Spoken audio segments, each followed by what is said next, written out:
My husband was always kind to everyone, and my parents loved him too.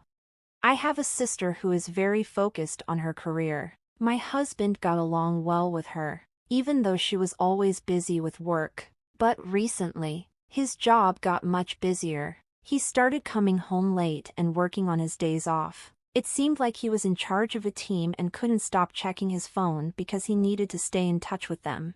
Looking back, people might have thought something was off, but I didn't suspect anything. I was just worried about my husband's health.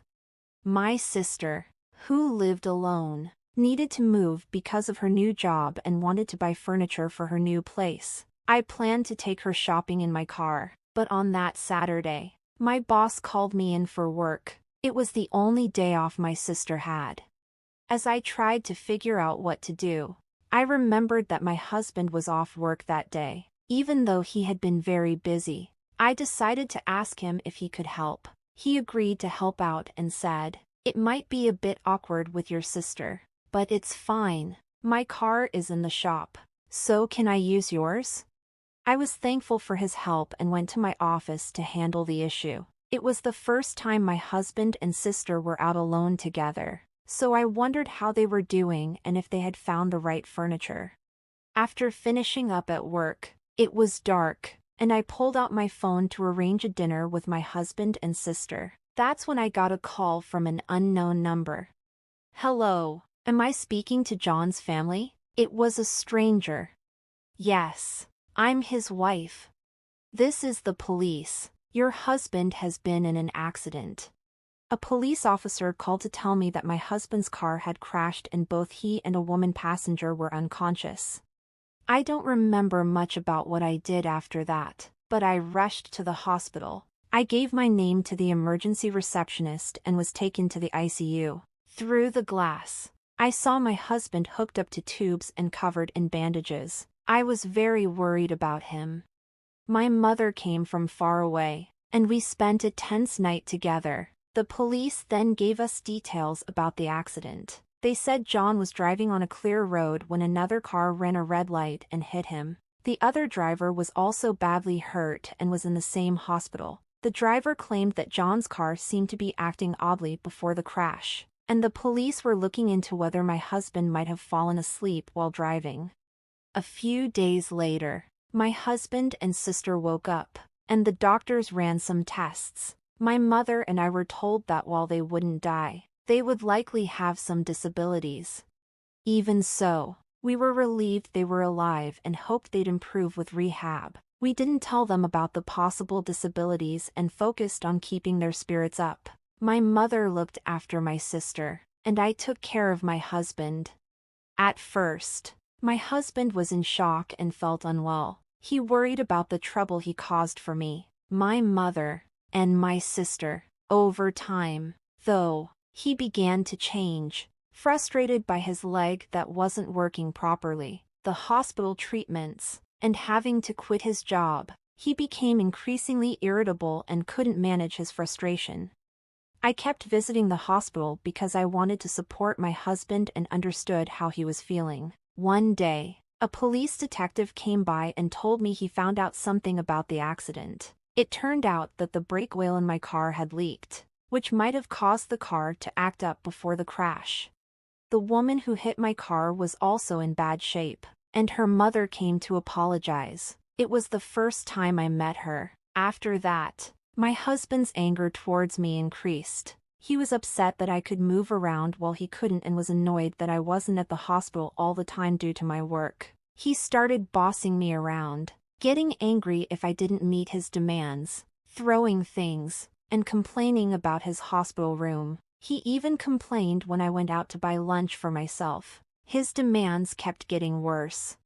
I felt sorry for my husband, but I had to work to support us, and I was busy with tasks like dealing with the police and the hospital. I barely had time to rest. My husband's behavior was becoming too much to handle, and I felt trapped. My sister seemed just as stressed, and my mother was getting more exhausted.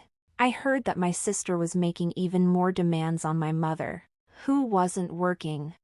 When I couldn't be at the hospital, Both my husband and sister heard that they might remain paralyzed even with rehab. My sister then said, "I heard your car was leaking brake oil. You were supposed to maintain your car. Because of this, I can't work or recover, and Mom is upset. Your husband is in a bad state too. You're responsible for taking care of us for the rest of your life." My sister blamed me so harshly that I was shocked. I called my mother, who told me that my sister had been struggling mentally for a long time and that she was too tired to visit the hospital. Still worried about my husband, I went to the hospital and found him with my sister in the common room, which was nearly empty because visiting hours were almost over. My husband glared at me and said, "If you had taken the car for inspection, none of this would have happened." I've been married to my kind husband for 3 years, and we live together happily. We were very close and hoped to have children someday, but then something unexpected happened. My sister added, "You're the reason we're in this situation. The insurance will cover it, but you'll have to take care of us for the rest of your life. Don't forget that." Hearing this, I felt something snap inside me. "Since when have you become so close to my sister?" "What do you mean?" I asked. "You don't visit often, and your mom told your sister she could stay for a while. Since neither of us can leave or walk, why shouldn't we talk to your husband?" It felt like my husband and sister were teaming up against me. "I know, right?" I said, trying to be sarcastic. "You guys hadn't seen each other for a long time before the accident, right?" "What are you talking about?" "I'm talking about you taking care of us." My husband ignored my question, and my sister didn't even look at me but nodded in agreement when my husband said she would be taken care of for the rest of their lives. I didn't really expect an answer, but I kept asking, hoping they might understand how I felt. "I wonder if the person whose car hit you is getting better now," I said. "How would I know?" she snapped. "She ran a red light. It's unbelievable." "Exactly. You can't imagine how scary it was. We really need to get some compensation from her. I was so close to a promotion too. If I hadn't stepped in, they'd just keep complaining." I think it's time to reveal the truth. "There's something I need to tell you." "What is it?" "I had my car inspected before the accident." "Really? Then the dealer should be sued. They should have known about the brake oil leak." "I know, right?" "So you know." "Right after the accident, the police called me. They wanted to check what caused the accident, so they asked to see my drive recorder. But that old recorder doesn't record sound and only starts recording after the accident, so it's useless." "I see. It's just like I thought. You didn't know I got a new drive recorder?" My sister looked surprised. "What?" "I also installed a camera inside the car." Her face went pale. "You know, new drive recorders start recording with even a small shake of the car. The police contacted me and said they saw the data." My husband looked confused, and my sister looked so pale she almost collapsed. "You were up to something, weren't you?" I asked her. "What do you mean?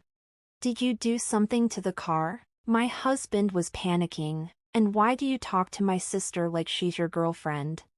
"Oh."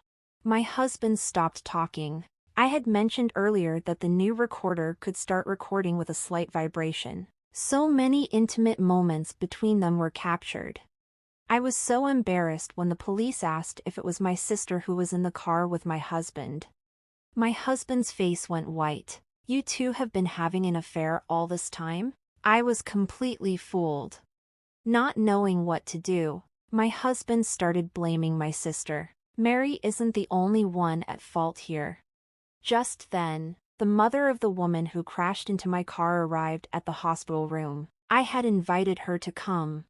"Don't you have anything to say to her?" My sister was shocked by the woman's sudden appearance. "Who's this?" "She's the mother of the woman who crashed into you. She should be the one paying for all this." Seeing the woman in tears, my husband stopped talking. She's the mother of the woman who hit you. She's also the mother of the woman who was your victim. Her name is Alice. I'm sure you know who she is." When my husband heard the woman's name, he went completely pale, and my sister started to panic. "What? What's happening? Do you know the woman who was driving the car?" "So they knew it was your car and still crashed into it."